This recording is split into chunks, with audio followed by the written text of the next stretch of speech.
Latest టెక్నాలజీతో చిన్న injection తో నన్ను పూర్తి ఆరోగ్యవంతురాలను చేశారు. Elite spine and pain management centre, Manikonda, Dilsukh Nagar. నమస్తే అండి, మాది కొండుగుదురు. ఈ ఊర్లో శ్రీ శ్రీ శ్రీ ఆళ్ళక్కమ్మ తల్లి వారు వెలిసారు. అది ఇప్పుడే కాదు, 150 సంవత్సరాల నుంచి ఉంది. తరతరాల నుంచి జరుగుతుంది. రామూర్తి మేస్టర్ గారు మా తాతయ్య గారు, వాళ్ళ అబ్బాయి ప్రభాకర్ గారు, వాళ్ళ అమ్మాయిని నేను. ఈ ఊరు ఆడపడుచు నేను. ఈ అమ్మవారు గండదేపం ఎత్తుకుంటే మాకు ఖచ్చితంగా కోరికలు నెరవేరుతాయి. ఎందుకంటే పిల్లలు లేని వాళ్ళు కంపల్సరీగా పిల్లలు పుడతారు, పెళ్లి కాని వాళ్ళకి పెళ్లి అవుతాయి.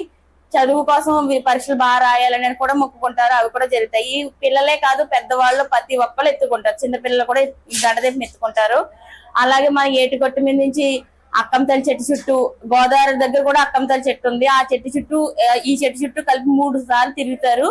తిరిగి ఈ దీపాన్ని అక్కంతల్లికి సమర్పించి గోదావరి దగ్గరికి వెళ్ళి పళ్ళు కడుక్కుని వెనక్కి తిరిగి చూడకుండా మన ఇంటికి వచ్చేసేయాలి. గండదేపం ఎత్తుకున్న వాళ్ళు కంపల్సరీగా ఏమీ తినకుండా ఉండాలి.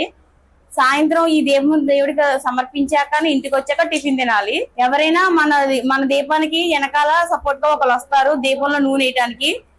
నూనె వేసి ఆ దీపం ఆరకుండా ఆవిడికి సమర్పిస్తే ఖచ్చితంగా మన కోరికలు నెరవేరుతాయి. ఇక్కడ ఉన్న పిల్లలందరూ ఉద్యోగాలు హైదరాబాద్ అటు సైడ్ జాబులు చేస్తారు. అందరూ మొత్తం కుటుంబ సభ్యులు అందరూ ఈ ఊళ్ళో కలుస్తారు.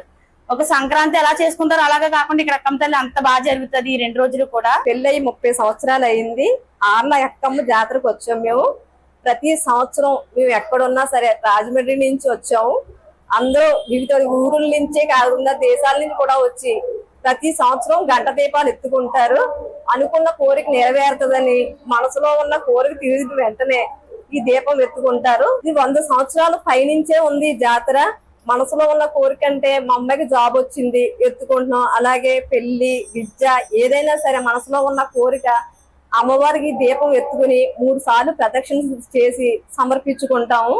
ఇది చాలా బాగా జరుగుతుంది. ఎక్కడి నుంచో వచ్చి ఎంతో ఉత్సాహంగా జరుగుతుంది ఈ ఉత్సాహం. ఉదయం నుంచి వాళ్ళు ఉపవాసంతో ఉండి సాయంత్రం దీపాలను ఎత్తుకుని ఏటిగట్టు మీద వెళ్లి అక్కడ నుంచి అమ్మవారి చెట్టు దగ్గర అమ్మవారికి దీపాలను సమర్పించి, గంట దీపాలను ఎవరికైనా పెళ్లి కాని వారు, సంతానం లేని వారు, ఏదైనా వాళ్ళకున్న కోరికలను అమ్మవారికి చెప్పుకుని ఈ గంట దీపాలను ఎత్తుకోవడం జరుగుతుంది. సో దీని ద్వారా వాళ్ళ కోరికలు తప్పనిసరిగా అమ్మవారు తీరుస్తారని ప్రగాఢ నమ్మకం. మరిన్ని వీడియోస్ కోసం ఛానల్ ని సబ్స్క్రైబ్ చేయండి. లేటెస్ట్ అప్డేట్స్ కోసం వాట్సాప్ ఛానల్ ని ఫాలో చేయండి. అండ్ లింక్ డిస్క్రిప్షన్ లో ఉంది.